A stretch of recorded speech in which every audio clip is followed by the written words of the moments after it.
Hello and welcome to Lost in Sci-Fi and Fantasy. I'm your host Leo, and this week we are talking about the Netflix live-action adaptation of Avatar: The Last Airbender. Now, I was a little bit worried going into it, as sadly I didn't, watch it immediately when it came out. Of course, there was a bunch of worry and rumors going around about the show before it came out, and then it came out, and those worries were kind of confirmed for a lot of people, and for the most part, I do tend to agree with those worries. But I also do feel a bit differently about it. Overall, I would say that the show is fine. If you're looking for something different than the original show, then yeah, this works out okay. But it does go in a lot of different directions, both stylistically and narratively, that we will get into in this episode.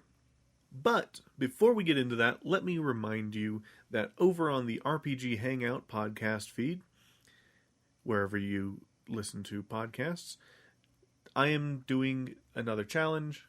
The latest episode from this past Friday is up. Feel free to listen. I will probably talk a little bit more about that episode at the end of this episode, but yes, do keep in mind that over at the RPG Hangout feed, I am doing that.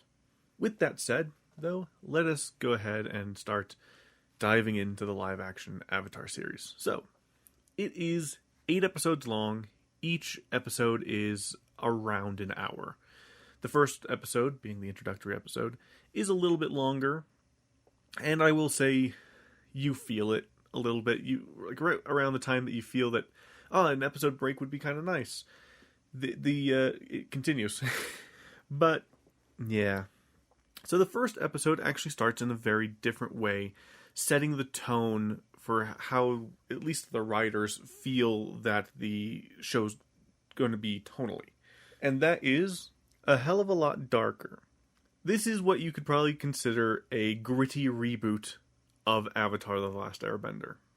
Because they pretty much come out in the first 5 minutes and are like, this isn't your parents' Avatar: The Last Airbender.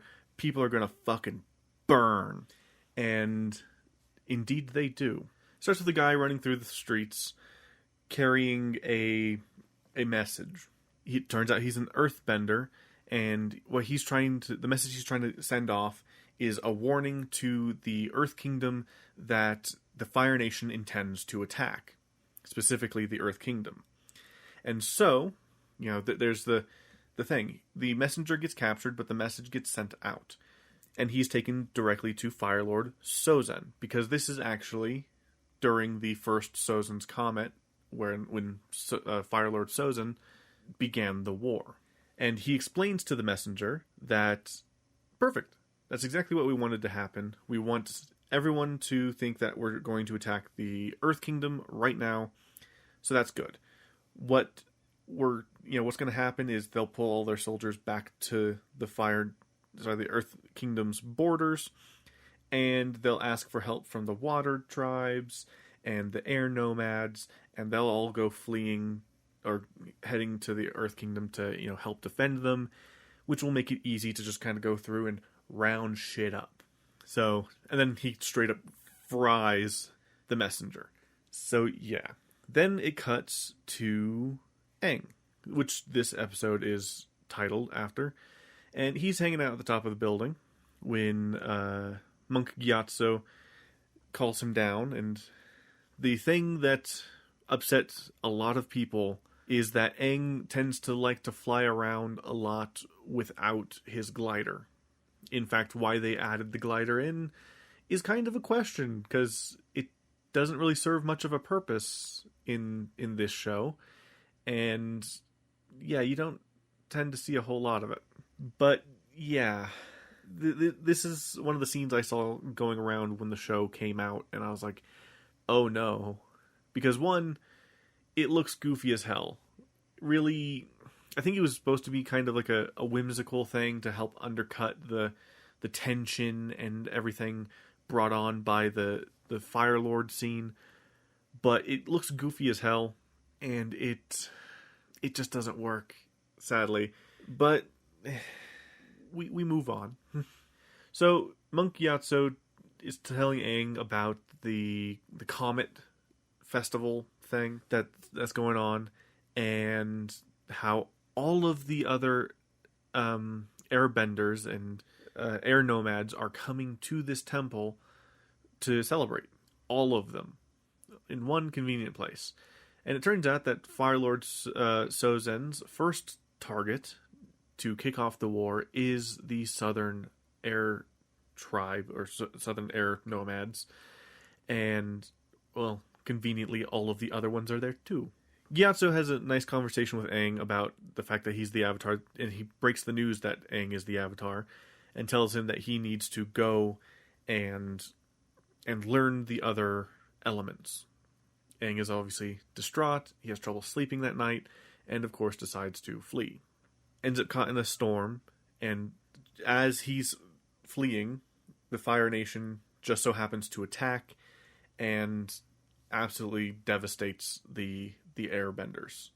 Aang gets caught up in the storm, puts a little defensive bubble around him and Appa.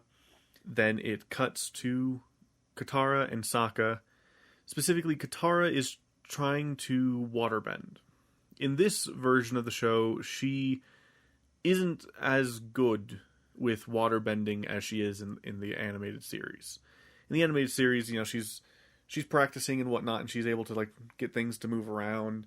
But in this, she's barely able to create a little mound of water in a pool that she has secreted away in the Fire Nation ship wreckage. And yeah, that's kind of all that happens with the Fire Nation ship. And to be fair, I get the streamlining, honestly, because in the original show, there's 2 signalers that bring the Fire Nation down upon them.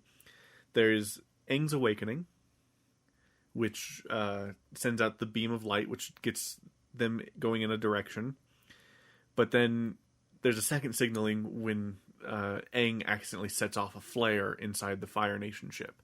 And yeah, it's... yeah, I get the streamlining there. But this way it kind of keeps the Fire Nation ship in the show without, adding too much repetitiveness to it. But yeah, so that's where she's been practicing. She goes back to the village. It's time for her and Sokka to go on a bit of a fishing trip, because the fishing boats came back empty, so they need to go fishing. So they head on out. Sokka kind of chides her about practicing waterbending, because, if the Fire Nation ever finds out, they'll potentially kill her. But she's like, the Fire Nation they haven't been around in ages, so why should we worry? And he's like, it doesn't matter, man. Just don't do it. And she's like, whatever. But as they're trying to catch some fish, they end up getting caught in a current and taken straight to Aang's frozen bubble. Their canoe starts drifting away, and Katara starts trying to bend it closer, but is having a lot of trouble doing that. And it's also causing Aang's air bubble to pop. That sends up the beam of light, gets the attention of the Fire Nation, and a ship carrying Prince Zuko that's kind of floating about. And yeah, so they take Aang back, leaving Appa behind. Aang's knocked out, has a nightmare about his crash. When he wakes up, he's hanging around for a bit. He calls Appa. Appa comes to him, so that problem is solved, I guess. Then he hangs out with Katara for a bit, where she shows him where she practices her waterbending.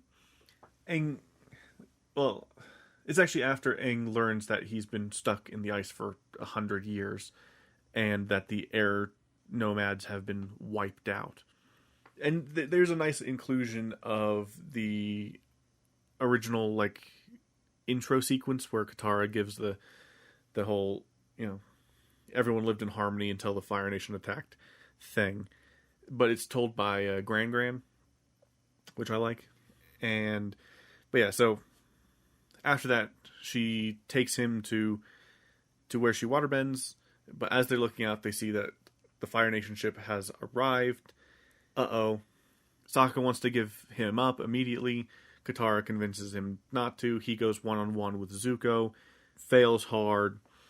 Aang steps in, offers to let them take him away, ends up on the ship, has a small conversation with Uncle Iroh, who, is looking forward to the many conversations that he would like to have with the Avatar.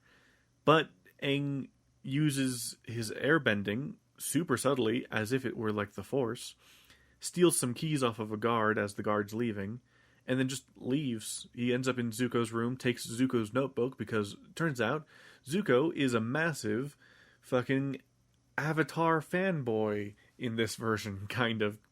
At the very least, it's that he's been doing so much research on the previous Avatars in order to try and, I don't know, create a character profile of what Aang might be like. And I'm guessing it's because he's been building the Avatar up in his mind as a fierce warrior, but it turns out to be just this kid who, runs away.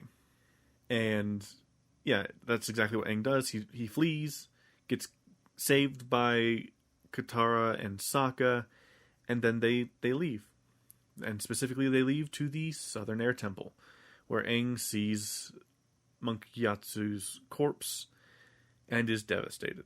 Goes into the Avatar state, starts destroying everything until he calms down eventually and settles. And that's the end of the first episode. Yeah, it's so the first episode is quite dense, with it being the first 2 episodes of the TV series condensed into one. But overall, I think it was fine. Uncle Iroh, once again, best character. I actually quite liked the actor for Zuko in this. He does pretty good at it. And yeah, other than that, it's fine. The special effects are okay. Like, they can seem a little bit muddy at times, but they're fine. Appa looks fine, and all the other stuff looks fine. It's obvious that it's like CG and whatnot, and when they're like flying around, it feels like they could have done a little bit more time smoothing some of the edges, but again, it's fine. The action's pretty good, and the first 5 minutes are quite good. It's just, it gets kind of massively undercut by, the Aang flying around and whatnot. So, yeah. Episode 2 is Warriors. They go to Kyoshi Island. Now, I was actually suspecting that they were going to potentially cut out Kyoshi Island altogether, based off of the fact that they were kind of cutting out all of their reason to go to Kyoshi Island in the previous things. Sokka's lesson is fucking thrown in the trash, supposedly, and then there's no elephant koi, so that gets fucking thrown in the trash too. So then why go to Kyoshi Island? Well, that's where the new narrative device that they included in this version is kind of their guide to, at least it starts off as their guide to go to these places, to have a reason to go to these places. And it's because Aang stole Zuko's notebook on the previous Avatars, and is thus decided that, it's time to go to Kyoshi Island to try to talk to Avatar Kyoshi. And they go. Meanwhile, Zuko and Uncle Iroh have docked their ship. Now, in the animated series, the reason that they docked their ship is because it got absolutely fucked by the Avatar and friends. So they needed repairs. They were literally forced to dock. But in this, the reason that they dock is because they're trying to get information about where the Avatar might be, potentially. Well, not super, saying why. But Admiral Zhao still does the same thing of questioning the crew as to what's happened. And yeah, that's how Admiral Zhao learns about the Avatar existing. So, yeah. Oh, they acquire Momo. Momo joins them. They go to Kyoshi Island, get ambushed by the Kyoshi warriors. Aang convinces the elders to let them stay. The Kyoshi elders aren't super happy about that, wanting them to leave, but decides you can stay for like 2 days. Then you need to get the fuck out. And Aang's like, okay, that's fine. So they hang out. Suki almost immediately develops a crush on Sokka. They kind of have like a flirty trainee session thing where she's interested in his boomerang, and he's like, oh yeah, I'm great with this. And she's like, cool, and then takes it and just, uses it flawlessly. Then challenges him to a kind of hand-to-hand combat. And that's after she kind of creeped on him changing. So, yeah. Aang gets to hang out and be a bit of a normal kid with the other kids, showing off the fact that he's an airbender and whatnot. Katara is using a scroll that her grand sent with them so that she can train more in waterbending. And Katara's like, hey, you should probably be training too. And Aang's like, yeah, I'll do it later. And she's like, you can't just push it off, And he's like, I know, but, Monkey Yatsu's the one that I trained with before, and I've not trained with anyone else. And she's like, well, you can train with me. And he's like, okay. And they actually include a mural of a later plot point. I think it might be from season 2, I think, of like Kyoshi's stand against that general, where she that's her creating Kyoshi Island by severing the two and whatnot. So that's nice. Then there's pretty much, it's mostly just like Sokka flirting and Aang meditating. He does contact Avatar Kyoshi while there's just a bunch of flirting and whatnot going on between Sokka and Suki. Then the Fire Nation do arrive on Kyoshi Island while Aang is in meditation, and they have to fight off. But Avatar Kyoshi kind of inhabits Aang's body and helps him to fight off the Fire Nation. They say their goodbyes, and then they leave. A message is sent off to the Fire Lord, notifying him that the Avatar is indeed alive. So overall, it's okay.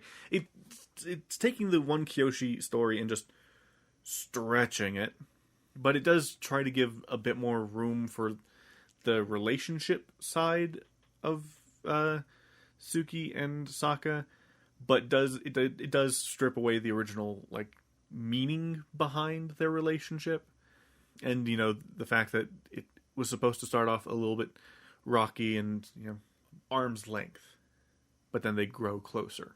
But yeah. Then we have episode 3, Omashu. This episode starts off quite strong, actually. So it starts off with a attempted assassination of Fire Lord Ozai. A group of Fire Nation citizens are unhappy with the way that the war has been going, and with the rumors that the Avatar has returned. Then a spark of hope has been flushed into the people, and they're ready for change. So, with the help of a person on the inside, they make their way into the Fire Lord's palace, only to immediately get surrounded by guards in the throne room. And Fire Lord Ozai comes out and says, well, I mean, congratulations on trying, but yeah, you failed. It turns out that the woman that worked in the palace was actually Azula. And yeah, so the Fire Lord's like, yeah, look, we're so close to actually succeeding. And they're like, yeah, but how many more people are going to have to die? Is it going to be 100 more years and whatnot? And now there's the spark of hope, the person who can bring balance. And at that, the Fire Lord immediately burns all of them. And Azula, is like, huh, they must think that the Avatar's back. And Fire Lord Ozai sends off all of the guards and gives her the note that he received at the end of the last episode, showing that, yes, the Avatar is back. and Zuko found him, where he's trying to continue to stoke the rivalry between Azula and Zuko. Then, after the title card, it cuts to Aang and Katara. Katara is trying to perfect the water whip. Well, she's trying to do the water whip, and she's failing. Aang tries to give her some words of advice, but they don't really work. To which he pretty much tells her that he kind of pulled it out of his ass, because he didn't really listen when he was being trained, so yeah. But hey, it's more reason for them to work their way up to the North Pole. All will be fine once they get there. But yeah, so as they continue on, they make their way to the city of Omashu. So for this episode, they've decided to kind of squish a bunch of different episodes together. So it's like the first half of the original like Omashu episode, where they're like exploring the city and whatnot, is overlaid with the Jet episode, as well as the was it Eastern Air Temple episode, all squished together, and it's a bit odd. So they're going to Omashu to meet a friend, and Aang thinks he spots him, but it turns out to be, a kid in a wheelchair who's using a glider to fly around. And it turns out that his dad, who's called the Mechanist, is the one who's been, tinkering around and making these devices, just like in their dedicated episode. Also, just like in that dedicated episode, he turns out to be working for the Fire Nation. This is uncovered by Jet and gang in order to, strike a blow against the Fire Nation. So Jet is trying to flesh out Fire Nation spies within Omashu, and is willing to use relatively extreme measures in order to accomplish it, and decides to plant a bomb in order to help flesh out more. Meanwhile, Zuko and Iroh sneak into Omashu in disguise, looking for the Avatar, and do come across him, ending in a bit of a fight, where Zuko ends up getting kind of frustrated and uses his firebending, and brings a little bit too much attention to himself. Uncle Iroh decides to try to save Zuko by creating a diversion and leading the guards after him, and Aang gets captured by the guards. And that's pretty much where the episode ends. It's a bit of a cluster, because it is trying to overlap all these different plots together. It works decently, I guess, but it still has like a lot of the same frustrations and whatnot that the original episodes themselves had, with, Aang being angsty about the fact that, they're using Airbender stuff. And then there's the weird, like, semi-romance between Katara and Jet. Aang is just not learning waterbending at the moment. Like, in the original show, he showed great aptitude for waterbending. That's part of the conflict that was in the original, like, early episodes, was Katara kept getting jealous of Aang because he was able to get these moves a lot faster. But he's not even attempting waterbending at the moment, like, at all.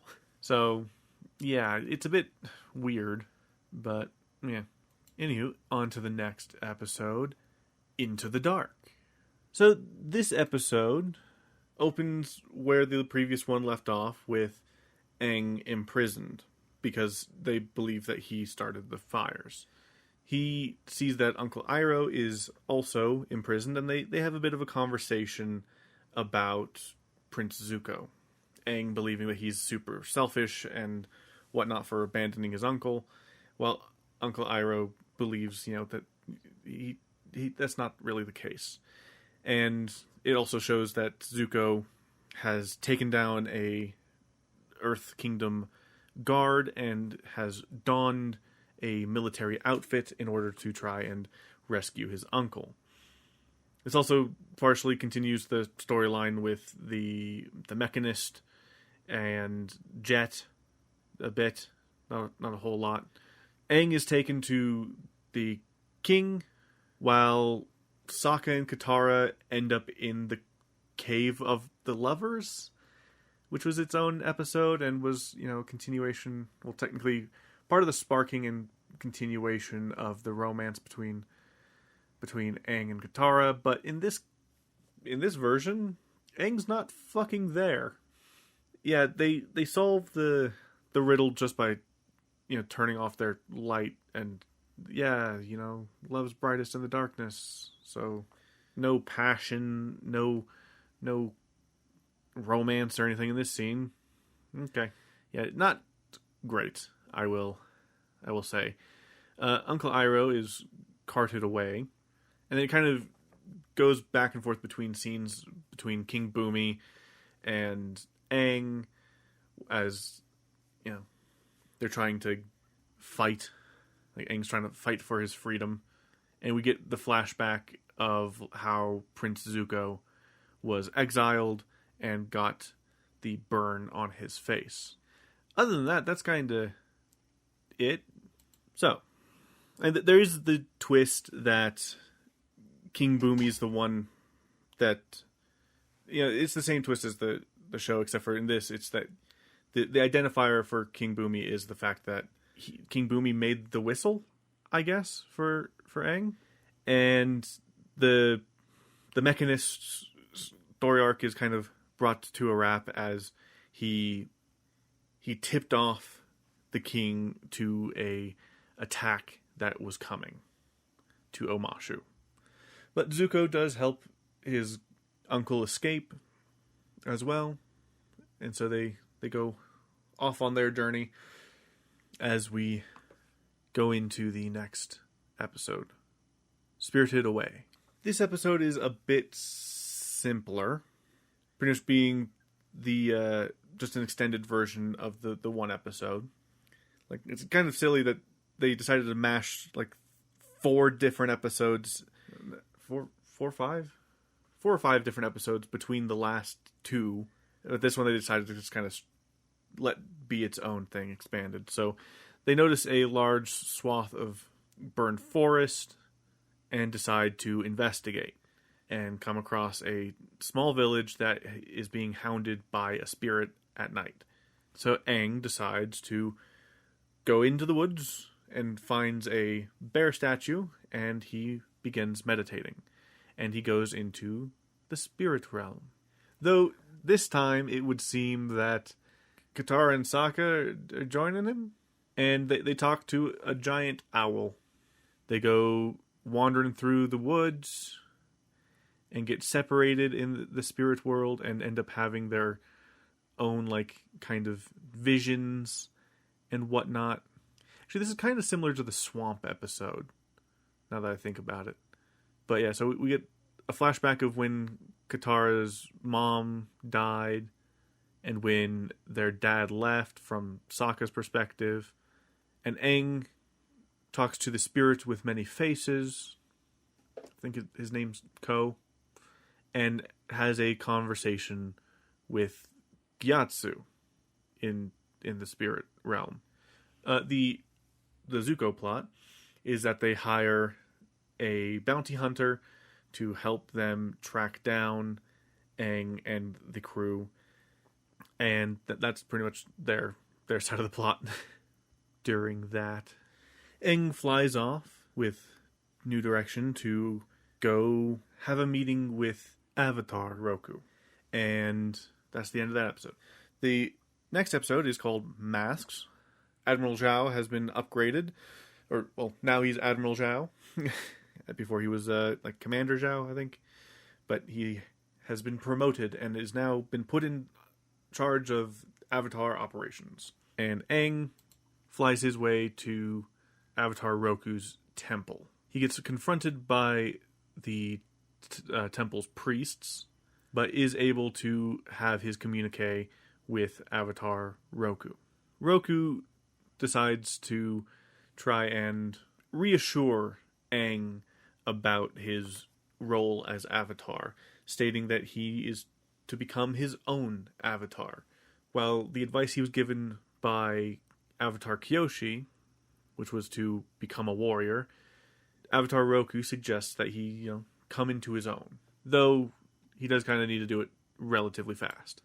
After Aang is able to talk to Avatar Roku, he ends up getting captured by the bounty hunter, Zuko and Iroh. But then Aang gets taken by Zhao and held prisoner. So Zuko, as the Blue Mask, is that Blue Spirit? I think is what he went by. Breaks into the prison and frees Aang. On their way out, he gets, a bit injured, and him and Aang are able to have a bit of a conversation. That's where we then see the rest of how the rest of how Zuko got injured.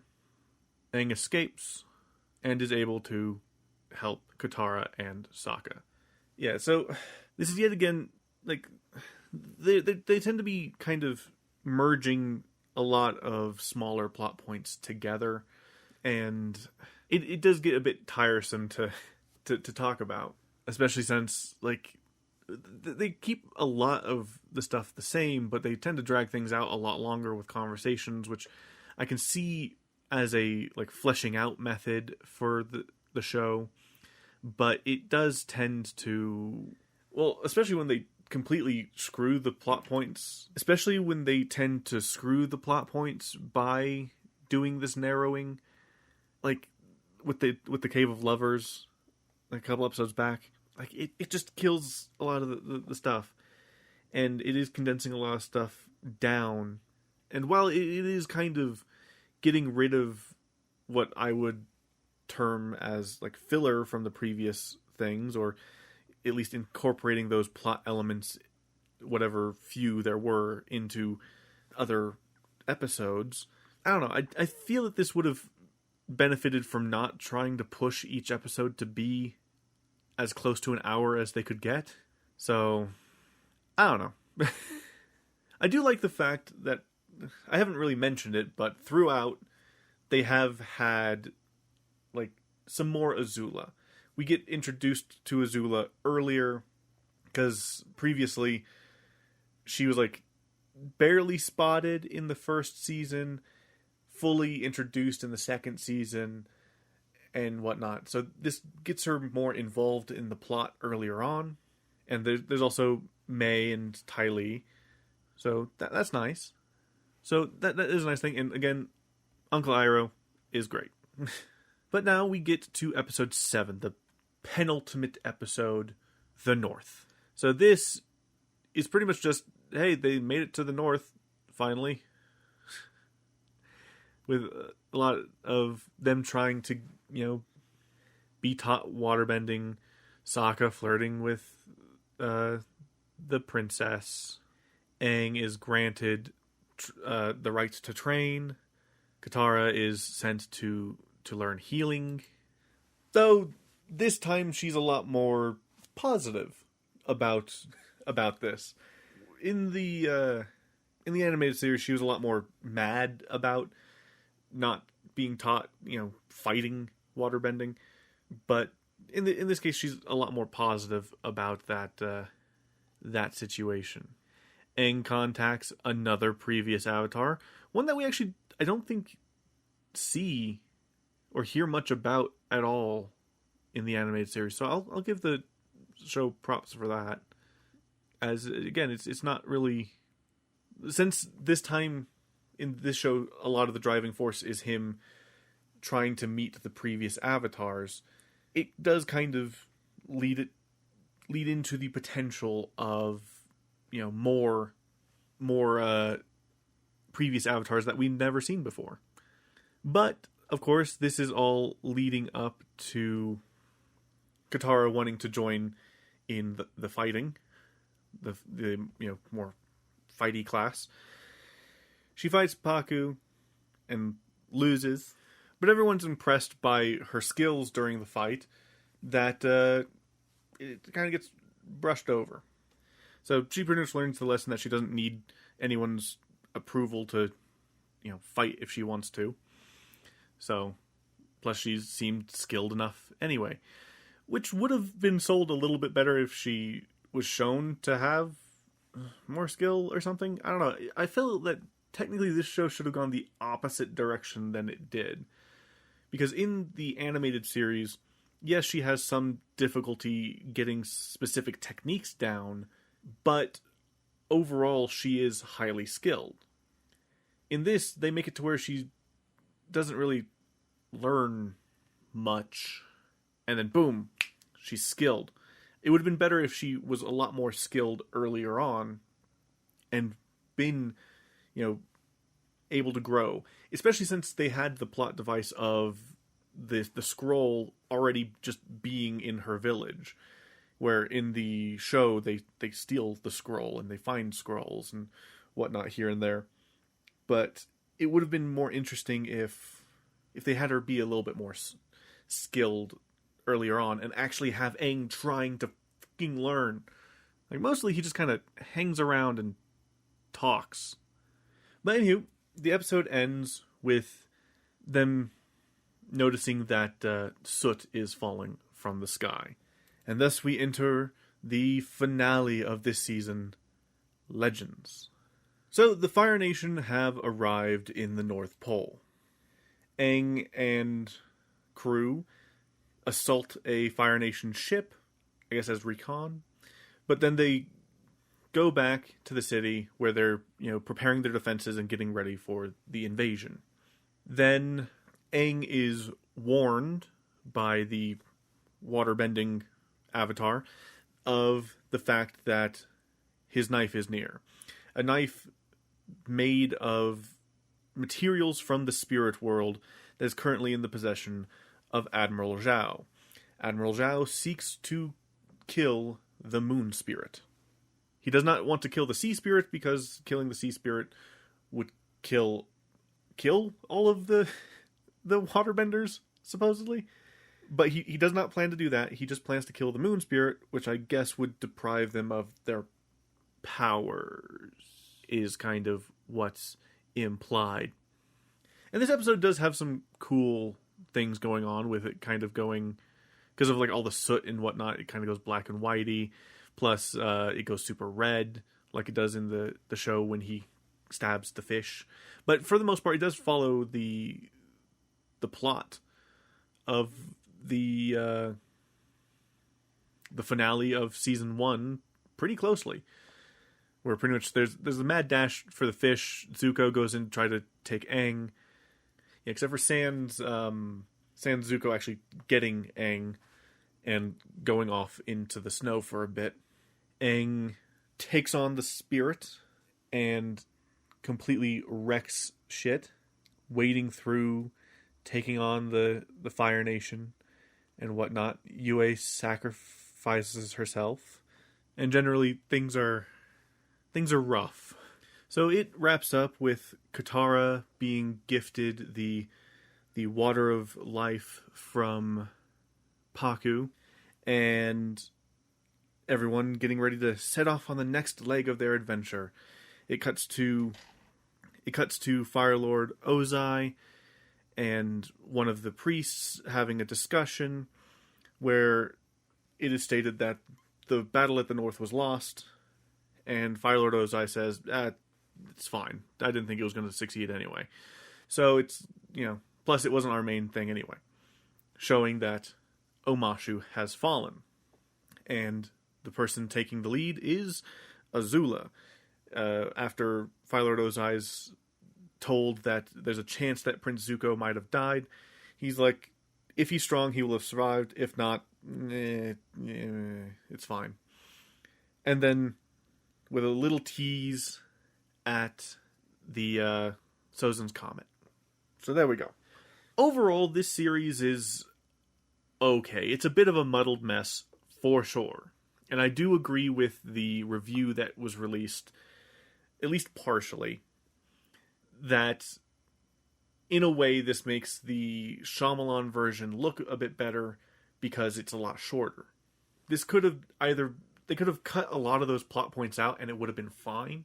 But the problem is they probably felt like they had to keep a lot of those plot elements together if they were going to get a second season, which I have a feeling that they're likely not going to get.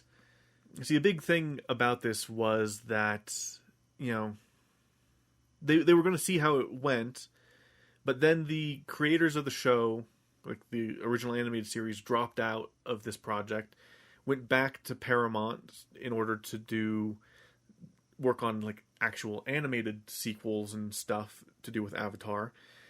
And now the show was left a little bit rudderless almost immediately. So, yeah, the first episode, I think the first episode actually isn't all that bad. It definitely gets a lot worse as the episodes go on. Like, the whole Omashu section is a mess. It's a big old mess. As it takes a bunch of different plot lines and just squeezes them as hard as it can into 2 episodes, and it just doesn't work the way that they would have hoped it would. And it is a bit of a shame that while it was a smart idea to bring Azula in and give her a bit of a plot line that was seeded throughout the season, and then actually give her the victory over Omashu, that's actually a pretty cool and smart idea.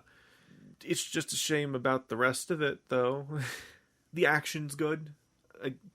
The action and the visuals are pretty good, though some of the creatures and whatnot are a little bit muddy and weird. Like, Momo sometimes looks just a bit weird. It's hard to pinpoint why, but he just does. Same for Appa. Like, I feel like the pre-visualization stuff that they released like years ago, with Aang and Appa in the middle of snow, that looked a little bit better than the final product, if I'm honest. But the bending's pretty good. The actual fight scenes are pretty good. The best characters are, of course, Uncle Iroh. Aang does a decent job, though most of the time he just fucking stands around talking for most of the season, honestly. Like, he participates in a couple of fights throughout the series, and that's it. So it's a bit choppy there. Then we have, Katara's okay.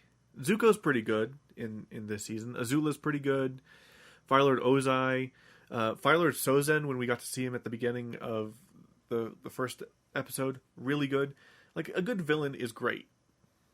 And the fact that they tried to do a bit of work actually building up the villains a little bit more was nice, because in the original series, the whole first season, we didn't even see Fire Lord Ozai's face. We didn't see his face at all. And we didn't see Azula really at all. So, then in the second season, when we actually get to see more things, it actually had more impact. So, yeah. Overall, like I said, it's fine. It is definitely not a replacement or substitute for the original show, but luckily the original show is still there.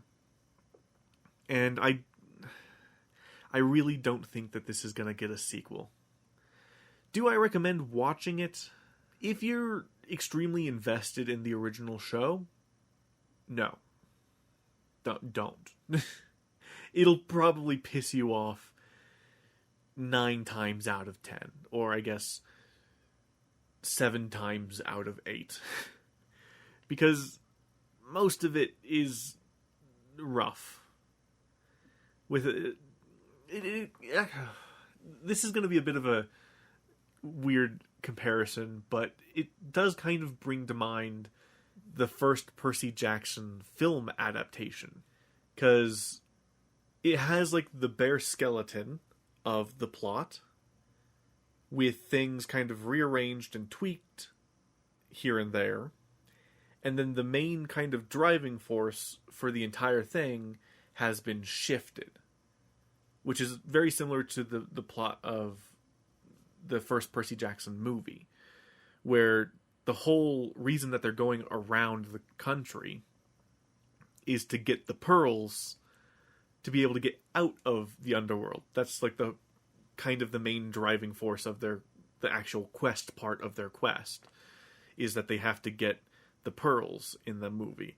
In this, instead of them just kind of palling about with Aang just trying to find stuff to do, they've decided to give him, a book and pretty much say, hey, try to communicate with each of the previous avatars, or at least the past 3 of them, and try to do that, which I think works okay.